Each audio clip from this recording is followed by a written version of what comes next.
Raphael Assuncao versus Cody Garbrandt took place in the co-main event of UFC 250 Nunes versus Spencer, and boy was I wrong with my prediction. I predicted Assuncao would win this fight by KO. I thought that Cody Garbrandt's chin was spent. However, he came out very patient and he put on a statement finish against Raphael Assuncao, catapulting himself back into the top 5 of the division and maybe one right fight away from a title shot. I mean, Cody Garbrandt just turned back the clock on his career, because if Cody Garbrandt lost this one, he might have to retire, especially if he lost it by TKO, which is what I predicted, because I don't like a guy coming off a 3 KO loss streak in a row, to be honest with you. I don't really trust his chin if that's the case, if he is coming off 3 KOs in a row. But Cody Garbrandt went out there, he was very patient. The bearded chin maneuver worked, where you grow out your beard whenever you're having problems taking shots. Apparently that works nowadays, because Cody Garbrandt ate some decently big shots from Raphael Assuncao.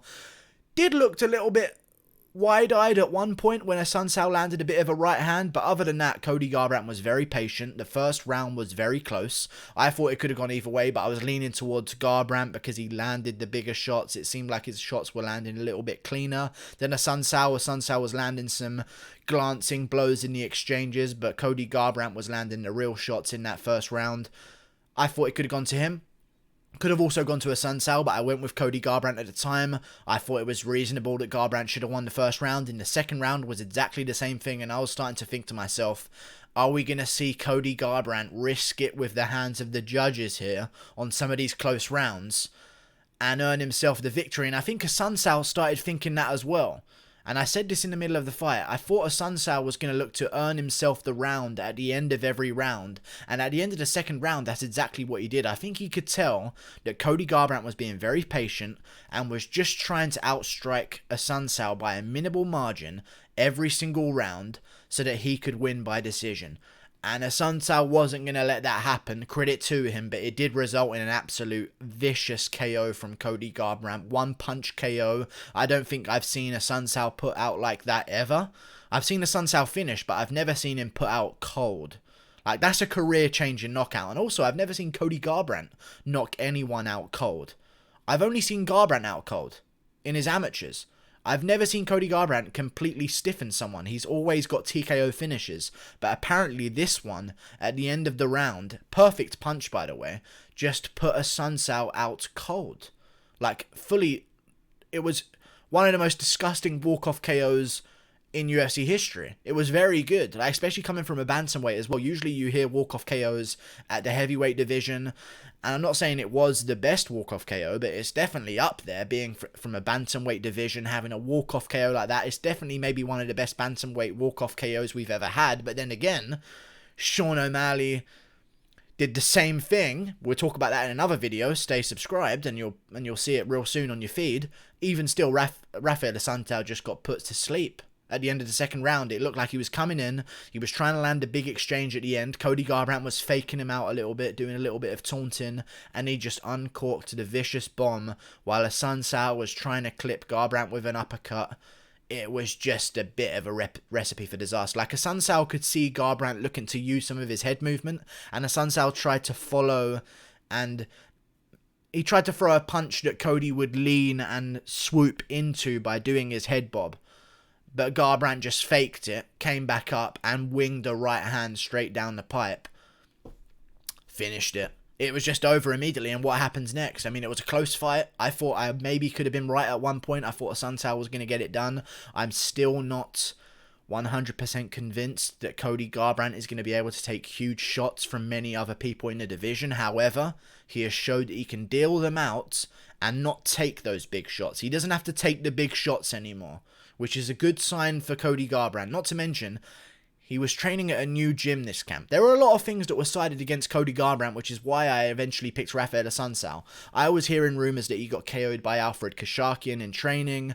He was training at his first fight at a new camp. That's normally a problem for a lot of fighters when they go to their new camp and they're changing the way they work things, and now they've got to implement a new game plan with new coaching staff. It was a weird situation. Also, Cody Garbrandt had to pull out of this fight with a kidney issue as well, and then he was talking about moving down to flyweight, so I thought, oh my god, he's punch drunk, he's already Chuck Liddell status already. But Cody Garbrandt came in there, knew that he didn't even have to take the biggest shot. Like, I don't think that was a question in this fight, because when he first came out, he was so stiff with the hands and so patient. I think his thing wasn't to show that he's still got a chin. His thing was to just show that he doesn't even have to have a chin and he can still win a fight, and that he did. Beautiful shot in the second round. Highlight reel worthy. Honestly, the best KO of Cody Garbrandt's career. Maybe even the second biggest win of Cody Garbrandt's career. I almost went too far, but that Dominic Cruz performance for the title was a little bit difficult to beat, I will say. But this is the second biggest win of Cody Garbrandt's career, because I was saying before this, name a relevant name on Cody Garbrandt's resume other than Dominic Cruz. And even Dominic Cruz isn't too relevant right now. You know? Like, he's been off for a while. He's now slipped down to number 12 in the rankings. Like, name a relevant win on Cody Garbrandt's record. He's now got that relevant win with a big win over Assuncao, who went to a competitive decision with Corey Sandhagen, by the way. And we'll talk about Corey Sandhagen's mishap in that feature fight on the main card with Sterling. Even still, Cody Garbrandt looked amazing. He's back. I'm so glad he's back. I was picking Assuncao to win, but I wanted Garbrandt to get it done. And let's talk about what's next for him. In the bantamweight division, there is nothing but contenders right now, and I feel as though, even though he's training with him right now over at Mark Henry's gym, Cody Garbrandt versus Marlon Moraes makes a lot of sense for a title elimination bout in the future if we do it at the end of the year. I know Marlon Moraes will have not fought for a while. If that is the case, maybe we bring them back in September or October, maybe on the Khabib card. Khabib versus Gaethje, we then throw on Moraes versus Garbrandt as well. That would be a huge fight in addition to the main card. I just want to see that fight made next. I don't want to see no stupid fight where Garbrandt's talking about going down to flyweight, where Garbrandt's talking about a Pedro Munoz rematch or something like that. I feel as though Garbrandt has earned his way back into the top 5, and with Corey Sandhagen losing, I think Garbrandt's going to make his way to number 4. Big win for Garbrandt in terms of changing the situation he's in, because right now on the rankings, he's number 9. If he would have lost that fight to Assuncao, I imagine he would have gone into the teens of the rankings, which is a dangerous position to be in, and then maybe he have been cut from the UFC, who knows. I doubt he would have been. Maybe he would have considered retirement if it was a bad loss by TKO, but he gets the win. I think he's going to be put at number 4. I think they're going to shift Sandhagen down and Assuncao down by 1 each. And they're going to put maybe Cody Garbrandt at 4. Also, Pedro Munoz. I know a lot of people are going to be saying, but Pedro Munoz beat him. You can't put him above Pedro Munoz. Really good favour for Cody Garbrandt here. Pedro Munoz lost to Raphael Assuncao. That's how they're going to justify putting Cody Garbrandt at number 4. I say we turn him right back around in October, in September, at the end of September for the Khabib versus Gaethje card. Marlon Moraes versus Cody Garbrandt for the next title shot after Sterling fights the winner of Yan versus Aldo. But even then, we'll talk about this in another video. I feel like they should just scrap Aldo out of the title fight and just do Sterling versus Yan now, because that would get the division moving a lot faster. But even still, Cody Garbrandt won. So the division of bantamweight is saved because he is a very big name. He has a lot of hype, especially after a big KO like that. We need him to stick around in the division. He's going to bring a lot of interest into a fight with Moraes. I think that's the fight that makes sense next. Let's get things going. The bantamweight division right now, I swear to God, it is on the come up, because for a while, it was very lame. The bantamweight division for a very long time was lame as fuck. But now we got all these big names. I'm looking forward to it. We've got Yan versus Aldo, which might as well not even fucking happen at this point. Just do Yan versus Sterling. But either way, Sterling and his performance. Now Garbrandt's back in the mix. Even O'Malley is in the mix. He'll probably take the number 15 spot because the UFC likes him so much. He'll be at number 15. Good times at bantamweight. And Cody Garbrandt. My God, that right hand. Beautiful shot. I don't think I've seen a cleaner right hander. For Raphael Assuncao, I have no idea what he should do next. I really don't. With a KO like that. Raphael Assuncao's been finished before. Raphael Assuncao's taken a beating before.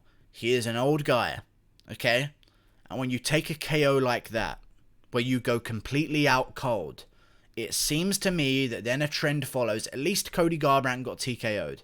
When you get completely flatlined, if you're not planning on moving up a weight class, which I don't see Assuncao doing because he's not a big bantamweight, and we saw that when he was fighting Garbrandt. Garbrandt is a huge guy for the division. When you get KO'd like that at the end of your career, it might just be gone.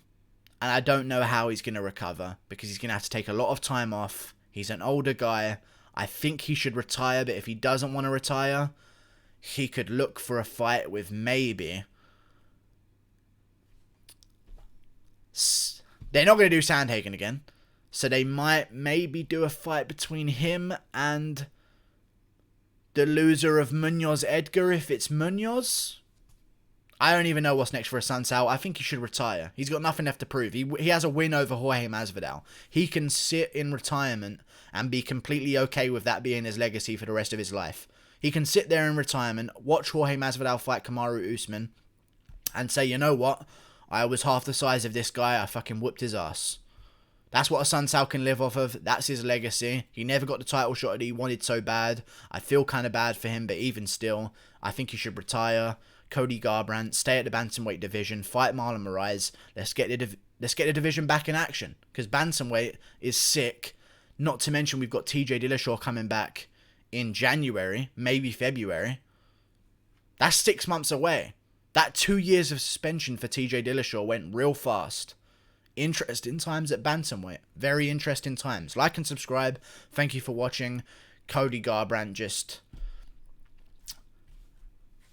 stuck around. Let's see if he can go back towards a title shot. I'm looking forward to it. Click that button there. Goodbye. Thank you for watching. I'll see you later.